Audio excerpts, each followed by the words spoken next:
여러분은 만일 세상에 종말이 온다면 무엇을 하시겠습니까?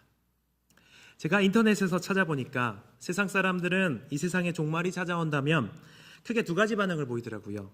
한쪽은 어차피 끝날 세상, 내 마음대로 다 해보고 있다 죽겠다고 하면서 전 재산을 이제 탕진하는 거죠. 그건 통장에 남아 있어봤자 아무것도 필요가 없잖아요. 그러니까 탕진하고 쾌락을 쫓겠다는 사람의 종류가 있었습니다. 다른 한 부류는 가장 사랑하고 그리고 정말 친한 사람들과 모여서, 가까운 사람들과 모여서 따뜻한 시간을 보내겠다라는 그런 말씀을 하는 것들을 본 적이 있었습니다. 허무함 속에서 쾌락을 찾거나 혹은 불안함 속에서 소중한 사람에게 기대는 것, 이것이 종말을 대하는 세상 사람들의 일반적인 모습처럼 보입니다. 여러분은 어떻게 하실 것 같습니까? 종말이 다가온다면요. 혹시 이런 꿈 꿔보셨습니까? 저는 요즘에는 제가 꿈을 안 꾸지만 과거 꿈을 꿀 때 그 꿈 내용이 예수님이 다시 오시는 거예요. 그 당혹스러움. 꿈속에서 예수님 다시 오신다고? 나 지금 준비가 되어 있나? 라는 그런 당혹스러움이 느껴지는 꿈 혹시 안 꿔보셨습니까? 우리는 성경을 통해서 언젠가 이 세상이 끝이 온다는 것을 아는 사람들입니다. 그렇다면 우리는 사실 그 끝을 아는 사람들이기 때문에 오늘의 삶을 잘 살아가야 하는 것이죠. 그렇다면 우리는 어떻게 살아가야 할까요? 세상 사람들처럼 겁에 질려 다가올 심판이 두려워하면서 살아가야 할까요? 아니면 내 가족, 내 아내만 챙기면서 혹은 내 쾌락만 챙기면서 살아가야 할까요? 오늘 우리가 읽은 베드로전서의 말씀은 마지막 시대를 살아가는 교회와 성도들에게 종말을 대하는 지혜로운 삶의 태도가 무엇인지 말해주고 있습니다. 오늘 본문의 원리가 되는 우리 7절이 있는데요. 7절을 함께 읽어보겠습니다. 가장 중요한 7절입니다. 만물의 마지막이 가까이 왔으니 그러므로 너희는 정신 차리고 근신하여 기도하라. 베드로 사도는 지금 모든 이 땅의 나그네들이 가져야 할 사고의 틀에 대해서 지금 말해주고 있는 겁니다. 세상의 마지막을 바라보고 그것을 기억하는 삶을 살라 하는 거죠. 이 말은 다미선교회나 시한부 종말론자들이 말하는 것처럼 언제 세상이 끝날지 모르기 때문에 두려워하면서 급하게 준비하라는 그런 말이 아닙니다. 베드로가 말하는 종말은 예수 그리스도의 죽으심과 부활, 승천, 그리고 성령의 강림으로 구원의 역사가 결정적인 전환점을 지나가고 있다는 것을 기억하라는 것입니다. 그리고 이제 그리스도께서 다시 오셔서 최종적인 심판과 구원을 이루실 때만 남아있다라는 것을 바라보라는 것입니다.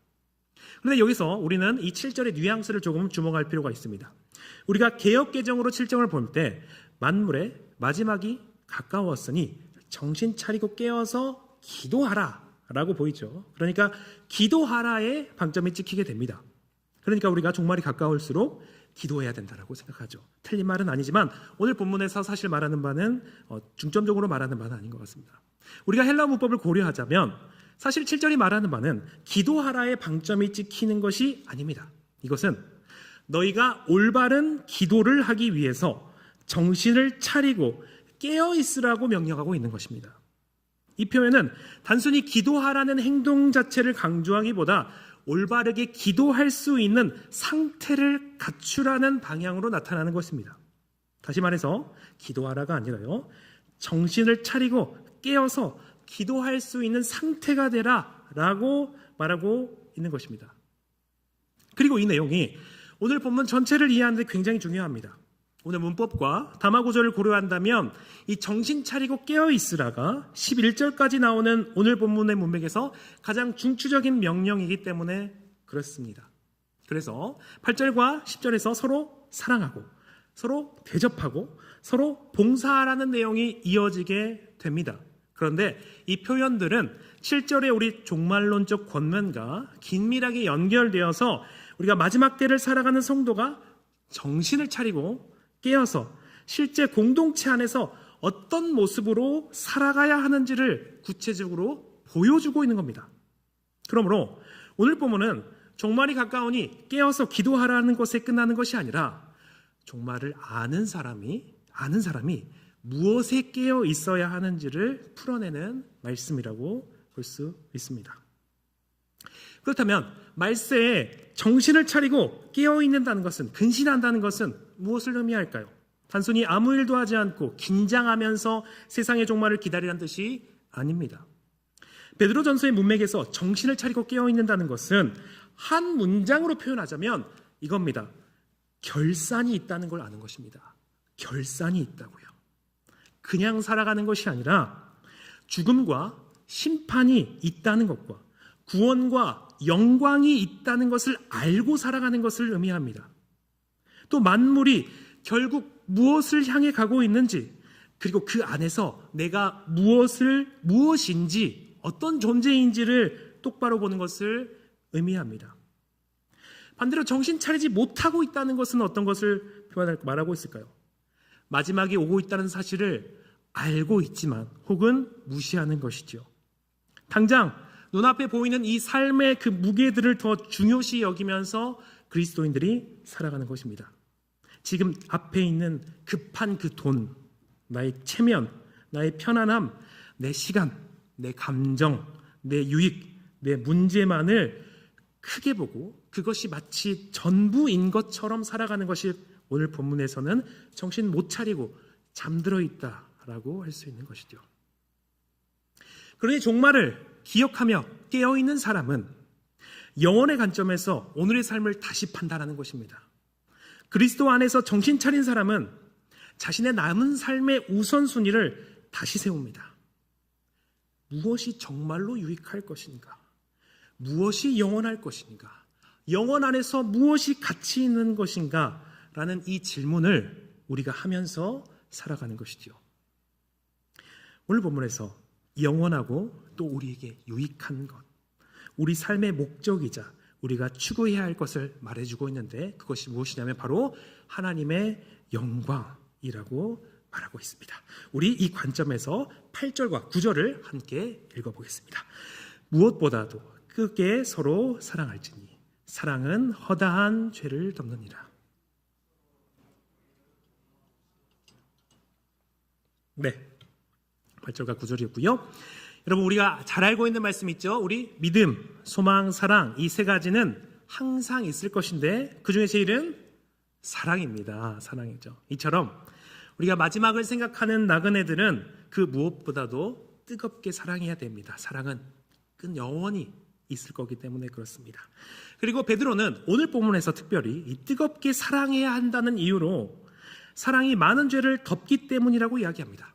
여기서 덮는다는 것은 다른 사람의 허물을 발견했을 때 그것을 계속 들추어내고 다른 사람들에게 퍼뜨리고 공격의 재료로 삼지 않는 것을 의미합니다.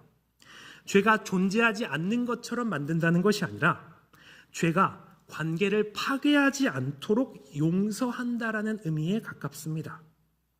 한마디로 잘못을 끄집어내서 싸움을 만드는 것을 하지 말라고 하는 것에 조금 더 가깝습니다. 이를 반영해서 우리가 8절을 다시 읽으면 이렇게 될 것 같아요. 서로 사랑하라. 왜냐하면 공동체 안에서는 서로가 서로를 용서해야 할 일이 끊임없이 생기기 때문이다. 이렇게 우리가 읽을 수 있을 것 같습니다. 그리고 베드로는 이런 사랑을 공동체 안에서 어떻게 실천해야 하는지를 구체적으로 보였는데요. 바로 서로 원망 없이 대접하라는 것입니다. 그리고 여기서 대접한다라는 말은 우리가 생각하는 것처럼 누구에게 식사를 한번 대접하는 거나 손님에게 친절하게 행동하는 것 정도를 의미하지 않습니다. 사실 이 대접은 굉장히 부담스러운 것, 특별히 현대인에게 굉장히 부담스러운 것입니다. 잘 아시듯이 당시에는 교회마다 설교자가 있거나 말씀교사가 있지 못했습니다. 그래서 사람들이 돌아다니면서, 그런 분들이 돌아다니면서 설교하고 말씀을 가르치는 분들이 계셨죠. 그런데 그때는 호텔이 있습니까? 에어비앤비가 있습니까? 아무것도 없습니다. 그러니까 숙박시설이 지금처럼 흔치 않았기 때문에 당시 순회 선교자나 순회 말씀교사들을 자신의 집에 머물게 하고 먹을 것과 잠자리를 제공하면서 자신의 시간과 공간과 자원을 나누는 것이 교회 차원에서 굉장히 중요한 환대였습니다. 교회 차원에서요. 또 순회자들 뿐만이 아니라 공동체 안에서 경제적으로 풍족하지 못한 형제들을 환대하는 건 역시 교회를 세워가는 정말 실제적인 일이었습니다.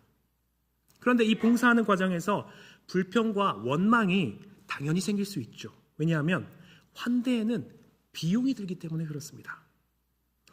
우리 문화와 시대의 차이는 있지만 우리 이렇게 상상을 해볼까요? 우리 교회에 부흥회가 열리는 겁니다.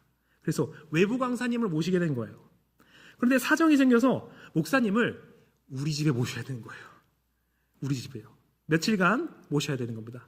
여기까지는 우리가 은혜로 할 수 있죠. 그런데 소문이 나는 겁니다. 그 목사님께서 돌아가시면서 와, 너무 잘 섬겨주셔서 참 너무 감사하다라는 말씀을 하고 가신 거예요. 그래서 소문이 나서요. 섬김을 잘한다는 소문이 나서 그 다음 부흥회도, 그 다음 세미나 때도, 선교사님이 한국에 들어오실 때도 계속해서 우리의 집이 숙소가 되어야 한다면 어떠시겠습니까? 손님이 오실 때마다 우리가 신경 써서 식사를 준비하죠. 깨끗한 이부자리를 내어드려야 하고 우리 가족의 그 편안한 심, 정말 마음 놓고 편안하게 있는 그 심을 내려놓아야 합니다. 시간과 물질과 에너지가 끊임없이 들어갑니다. 근데 이런 일이 유독 나에게만 집중된다면 어떻겠습니까? 정말 마음이 어려워집니다. 이렇게 해서 반복해서 섬기다 보면 왜 나만 하지? 라는 마음이 들죠. 난 지난번에도 했는데 저 사람은 왜 아무것도 안 하면서 왜 나만 해야 되지? 라는 마음이 생길 수가 있죠. 베드로는 바로 그 지점에 대해서 말하고 있는 것입니다. 반복되는 수고와 봉사가 집중되고 그리고 그것이 부담이 되어서 그 결과 원망이 터져 나오는 것을 지금 말하고 있는 것입니다. 그리고 이 맥락에서 지금 뜨겁게 서로 사랑하고 허물을 덮어주라라고 지금 말하고 있는 것입니다. 이는 이 환대를 계산하고 원망하는 방식으로 하지 말라는 것을 의미합니다. 내 수고를 알아주지 않는 그 누군가의 그 무지나 혹은 저 얄미움마저도 정죄의 대상이 아니라 내가 사랑으로 품어줘야 할 그 연약함으로 바라보라는 그런 지금 말을 하고 있는 것이죠. 그렇다면 이 오늘 본문의 말을 우리에게 어떻게 적용할 수 있을까요? 참 감사하게도 저는 우리 교회에서는 잘 보지 못하지만 오늘날의 현대 교회에서도 이런 일이 충분히 일어날 수 있죠. 늘 하던 사람이 계속합니다. 그리고 할 줄 아는 사람이 계속합니다. 그러다 보면 어느 순간 봉사가 사명이 아니라 부담이 됩니다. 그 부담이 쌓이면 왜 나만 하지? 라는 원망이 생깁니다. 그런데 이때 오늘 말씀을 가지고 집사님, 그래도 오늘 성경에서 사랑이 허다한 죄를 덮는다잖아요. 그냥 은혜로 참으세요 라고 하면 이 말씀을 적용하는 것이겠습니까? 아니겠죠. 8절과 9절은 그리고 성경 전체는 교회를 몇 사람이 떠받치는 구조를 당연하게 말하지 않습니다. 그렇게 당연하게 여기라는 말이 아닙니다. 오히려 그 원망이 생기지 않도록, 원망 자체가 생기지 않도록 아직 그 자리에 들어가지 않는 사람이 함께 들어가라는 말씀인 거죠. 마지막 때의 교회는 몇 사람이 모두를 섬기는 교회가 아니라 서로가 서로를 돌보아주는 교회입니다. 그런데 우리가 여기서 한 가지 더 생각할 게 있습니다. 뭐냐면 아무리 우리가 서로를 돌보려고 했어도요, 이 땅에서는 그 완벽히 부담이 나누어지지 않는 때가 있습니다. 여전히 누군가는 더 많이 섬기고요, 여전히 억울한 순간이 찾아올 수가 있습니다. 그리고 바로 그 순간에 우리는 그 허물을 덮어주는 것이 필요합니다. 왜 나만 하지? 라는 마음이 올라올 때 그 원망을 꺼내서 상대방을 정죄하는 대신에 사랑으로 그 마음을 덮어주는 것입니다. 저 사람이 나를 몰라줘서가 아니라 저 사람도 나름 그 자리에서 그 짐을 지고 있다라는 것을 사랑으로 믿어주고 품어주는 것을 의미하는 것 같습니다. 그러니까 오늘 본문의 적용은 두 방향에서 가야 됩니다. 먼저 누군가가 반복해서 섬기고 있다면 내가 그 자리에 들어가서 애초에 원망이 자랄 그 싹을 없애야 됩니다. 하지만 그럼에도 서운함이 남을 수 있습니다. 그때 그 마음을 들추어서 싸움으로 만들지 않고 사랑으로 덮어주는 것입니다. 서로가 서로의 짐을 지고 그래도 남는 서운함은 서로 덮어주는 것이 마지막 때를 살아가는 교회의 모습이고 교회의 사랑인 것으로 보입니다. 그렇다면 우리는 구체적으로 어떻게 서로를 사랑하고 어떻게 서로의 짐을 나누어 줄 수 있을까요? 베드로는 바로 이어서 말을 하고 있는데요. 하나님께서 각 사람에게 은사를 주셨고 그 은사로 서로 섬겨야 한다라고 말하고 있습니다. 우리 10절과 11절을 함께 읽어보겠습니다. 10절과 11절입니다. 각각 은사를 받은 대로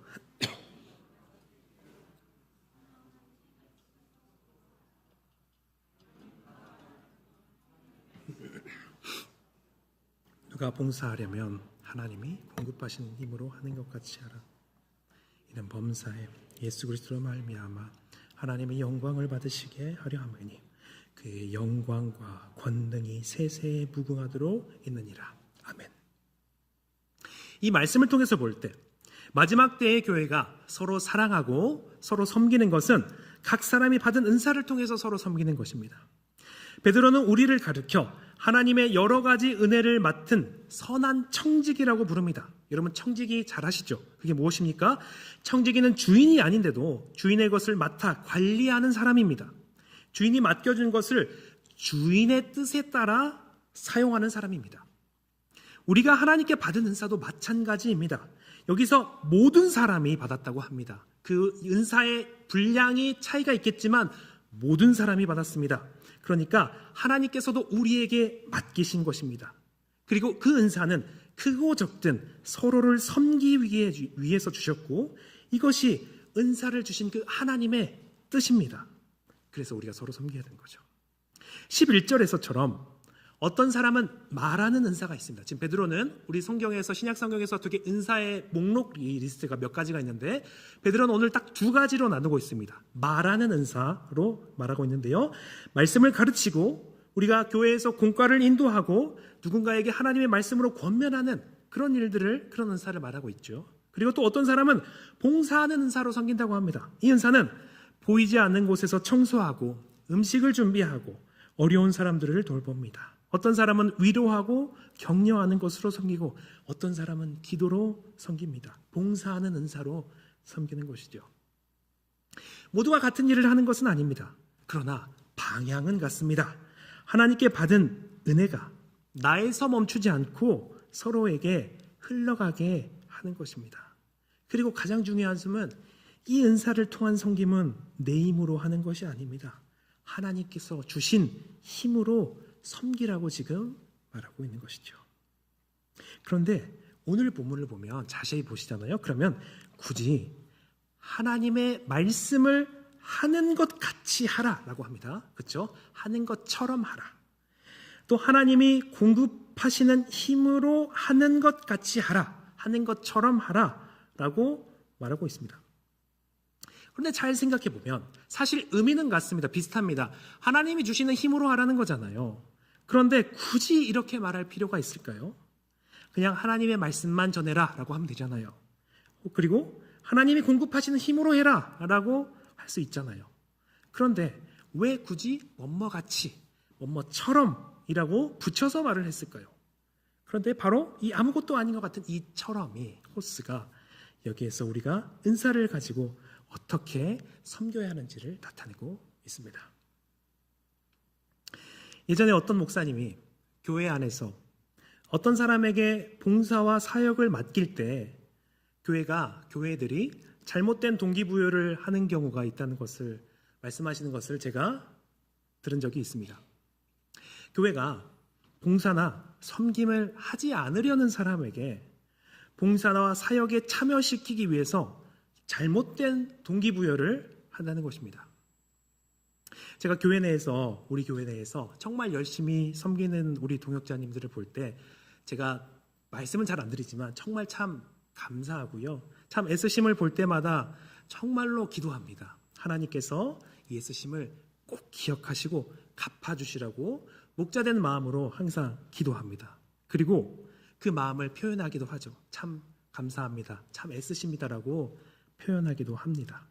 그런데 그 목사님이 지적하시는 것은 이런 정상적이고 건강한 인정과 칭찬의 정도를 넘어서서 어떤 교회들은 봉사와 사역에 참여시키기 위해서 일부러 교인 개개인의 이기심과 질투심과 그리고 경쟁심을 부추기면서 당신이 다른 사람보다 이것을 잘한다고 칭찬해주고 자존심과 그 인정받고자 하는 마음을 채워주는 방식으로 사용하고 있다는 것입니다. 동기부여를 그렇게 하고 있다는 거죠. 이렇게 교회는 그 사람에게 인정과 명예와 권력이라는 대가를 보장하면서 봉사하도록 만드는데, 그러나 사람이 알죠. 시간이 지나다 보면 이렇게 교회가 필요에 의해서 자신을 이용했다는 것으로 받아들이게 되고 그 사실로 인해서 상처를 받고 마음의 문을 닫아서 형식적인 신앙의 삶으로 돌아서게 된다는 그런 교회의 모습을 말하신 것을 제가 들은 적이 있습니다. 교회가 영적으로 건강하게 하나님을 바라보며 섬겨야 할 사람을 자기의 의를 키워가게 하고 그 의를 키워가는 재미로 봉사하게 하고 결국 그 자기의 의가 꺾이게 될 때 상처를 받아서 교회를 떠나가게 되는 이 비참한 현실을, 안타까운 일들을 말하고 있었던 것이죠. 저는 이 지적을 들었을 때 대다수의 교회는 해당되는 것이 아니라고 저는 생각합니다. 그래도 저는 여기에 분명히 우리가 살펴보아야 할 지점들이 있다고 생각했습니다. 왜 성도가, 왜 목사가 교회를 위해 수고하고 헌신하면서 결국 상처를 받고 힘들게 될까요? 특수한 경우를 제외한다면 정말로 조심스럽고 살피는 마음으로 말씀을 드리지만, 우리의 섬김의 출발점이 하나님의 은혜가 아니라 나의 힘과 나의 인정받음에 있을 때가 많아서이지 않을까 합니다. 내 능력으로 봉사하고 내 의를 드러내고 싶으니 사람들이 알아주지 않으면 금세 서운해지고 원망이 생깁니다. 그러다 내 자존심이 꺾이는 순간 공동체를 향한 그 마음이 다치게 되는 것이죠. 그래서 베드로는 11절에서 단순히 열심히 가르쳐라, 열심히 봉사해라라고 명령하지 않습니다. 베드로는 우리의 섬김을 지켜줄 아주 중요한 안전장치를 그 안에 짧게 덧붙여 놓죠. 누가 말하려면 하나님의 말씀을 말하는 것 같이 하고, 누가 봉사하려면 하나님이 공급하시는 힘으로 하는 것 같이 하라. 바로 뭐뭐같이, 뭐뭐처럼 하라는 말씀입니다.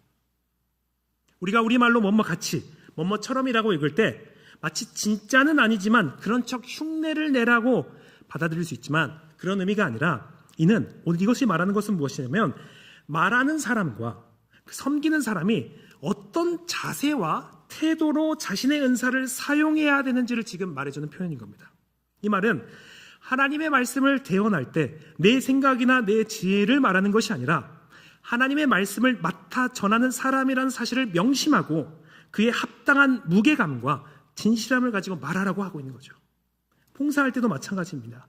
하나님이 주신 힘인 척해라, 없는데 그냥 힘 받은 척해라는 뜻이 아니라 내가 지금 사용하는 힘과 능력도 하나님께서 공급하신 것인 것을 알고 그 힘을 의지해서 섬기라는 것입니다. 이것은 바로 뭘 말해줍니까? 우리가 그저 봉사하라는 것이 아니라 청지기라는 것을 기억하는 겁니다. 청지기의 태도와 자세를 강조하는 것입니다. 그러므로 우리가 은사를 가지고 섬길 때 가장 먼저 기억해야 되는 것이 무엇입니까? 이것이 내 것이 아니라는 겁니다. 내 것이 아닙니다. 하나님이 은혜로 주신 것입니다. 그리고 그것을 사용할 힘까지, 그 상황까지 하나님께서 공급해 주신 것입니다. 그러므로 우리는 사실 우리의 모든 삶 전체가 우리의 주인이 아니라 청지기입니다. 청지기는 자기 이름을 내기 위해서 일하지 않습니다. 주인의 것을 받았으니 주인의 뜻에 맞게 사용하여 주인에게 영광이 돌아가게 하는 것이 바로 청지기의 역할입니다. 이렇게 우리의 태도와 자세를 올바르게 세우고 섬기기 시작하면 우리의 중심이 달라지기 시작합니다. 사람들이 나를 얼마나 알아주느냐가 중요하지 않습니다. 우리는 이제 하나님이 이 섬김으로 영광을 받으시는가를 생각하게 됩니다. 내가 드러나지 않아도 괜찮습니다. 내 이름이 없어도 괜찮습니다. 하나님이 영광 받으신다면, 하나님이 기뻐 받으신다면 정말로 괜찮습니다. 그래서 베드로는 11절 마지막에 이렇게 말합니다. 이는 범사에 예수 그리스도로 말미암아 하나님이 영광을 받으시게 하려 함이라. 이것이 마지막 때의 교회가 섬기는 목적입니다.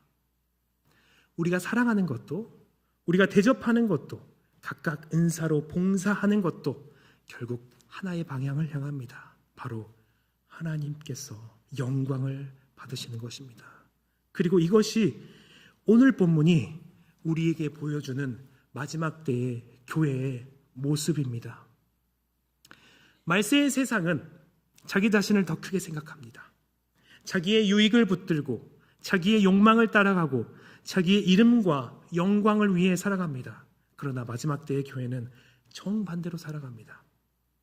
사랑이 식어가는 세상에서 우리는 뜨겁게 서로 사랑합니다. 사람들이 자기 자신만을 사랑하는 세상에서 우리는 형제를 사랑합니다. 사람들이 자기의 시간과 물질을 자기만을 위해서 사용하는 세상에서 우리는 서로를 위해서 내 시간과 내 건강과 자원을 내어줍니다. 그리고 자기의 이름을 높이기 위해서 살아가는 그 세상 속에서 우리는 하나님께 영광을 돌리기 위해서 살아갑니다. 고난이 온다고 우리의 사랑을 멈추지 않습니다. 환난이 온다고 우리의 섬김을 포기하지도 않습니다. 사람이 알아주지 않는다고 우리의 대접을 중단하지도 않습니다. 왜 그렇습니까? 우리의 목적이 사람에게 인정받는 것이 아니기 때문입니다. 내 삶의 목적은, 모든 나그네의 삶의 목적은 내가 얼마나 대단한 사람인가를 증명하는 것도 아니기 때문입니다. 우리 삶의 목적은 하나님에게 영광을 돌리는 것입니다. 그러므로 사랑하는 동역자 여러분, 우리는 세상의 마지막을 두려워하면서 마치 나 혼자만 회개하고 나를 씻는 것처럼 그렇게 기도하면서 살아가는 그런 사람들이 아닙니다. 우리는 마지막을 바라보기 때문에 오늘을 더 뚜렷하고 분명하게 살아가는 사람들입니다. 우리는 주님이 부르신 그 자리에서 늘 깨어 기도합니다. 서로의 허물을 덮으며 뜨겁게 사랑하고 하나님께서 공급하신 힘을 의지해서 끝까지 서로를 섬기는 것입니다. 그리고 이 모든 삶을 통해서 우리의 이름이 아니라 하나님의 이름이 높아지게 하는 것, 이것이 만물의 마지막을 바라보며 깨어있는 성도들의 모습이며 우리가 세상 가운데 드러내야 할 교회의 모습입니다. 말씀을 정리하겠습니다. 마지막이 가까웠습니다. 어떤 사람은 이렇더라고요. 2000년째 마지막이 가까웠냐고. 정말로 마지막이 가까웠습니다. 그러므로 우리는 정신 차리고 깨어 있어야 됩니다. 죄를 지을 시간이 없습니다. 우리는 기도하고 영원히 그 함께할 내 옆에 그 형제들을 사랑하고 하나님께 받은 은혜와 은사를 서로에게 흘려보내야 합니다. 그리고 그 모든 것을 하나님의 힘으로 감당하여 하나님께 영광을 돌리는 것, 이것이 우리의 모습이어야 합니다. 자기만의 영광을 위해서 살아가는 이 시대에 하나님의 영광을 위해 살아가는 모습을 보며 세상 사람들은 바보 같다라고 할 수 있습니다. 그러나 오히려 이 모습이 만물의 마지막을 생각하면서 깨어있는 자의 합리적인 모습입니다. 주님께서 사랑하시는 동역자 여러분, 우리가 영혼의 관점에서 오늘의 삶을 살기를 축복합니다. 베드로 사도가 말했던 것처럼 이 땅에 썩어질 것이 아니라 영원한 나라, 그 영원한 그 영광을 위해서 오늘 하루를 살아가는 우리 모두가 되시기를 축복합니다. 마지막 날을 바라보며 오늘을 깨어 살고 우리의 사랑과 섬김을 통해 끝까지 하나님께 영광을 돌리는 우리 모두가 되시기를 예수님의 이름으로 축복합니다. 우리 말씀을 생각하시면서 함께 기도하겠습니다. 우리가 세상의 헛된 것에 마음 빼앗기지 않고 우리가 만물의 마지막을 기억하면서 늘 정신 차리는 성도가 되게 해달라고 기도했으면 좋겠습니다. 또 우리가 우리 공동체 안에서 서로의 허물을 덮어주고 뜨겁게 사랑하고 나의 의가 아닌 하나님이 공급하시는 힘으로 봉사하게 해달라고 우리 이 시간 우리를 위해서, 우리 공동체를 위해서 함께 기도하며 나아가겠습니다. 살아계신 하나님 아버지, 주님께서 저희를 사랑하시고 은혜와 사랑 가운데로 주의 자녀 삼으셨음에 감사드립니다. 특별히 이 마지막 때에 정말 거룩한 삶으로서, 구별된 삶으로서 하나님 앞에 올려드릴 수 있게 하는 그 은혜를 주심에 감사합니다. 주님, 세상이 뭐라고 말하든지 거기에 휩쓸리지 않게 하여 주시옵소서. 우리를 지켜주시옵소서. 우리의 순결한 마음과 깨끗한 마음을 유지하게 하여 주시옵소서. 영혼의 관점에서 우리를 바라보게 하여 주옵소서. 영혼의 관점에서 오늘을 바라보게 하여 주시옵소서. 너무나도 이 아까운 시간이 될 이때를 정말로 하나님께서 보시는 기뻐하시는 것으로 채워갈 수 있게 하여 주시고, 그것을 통하여서 세상 가운데서 하나님의 살아계심과 일하심을 나타내는 우리 모두가 되게 하여 주시옵소서. 주님, 이것이 우리의 힘으로 할 수 없음을 고백합니다. 허물을 덮어주는 것이, 대접하는 것이, 봉사하는 것이 우리의 힘으로 하는 것이 어렵습니다. 주께서 약속하신 것처럼 우리를 붙잡아 주셔서, 힘 주셔서, 능력 주셔서 우리 공동체가 정말로 주의 말씀을 따라서, 베드로전서의 말씀을 따라서 서로를 섬기는 우리 모두가 되게 하여 주시옵소서.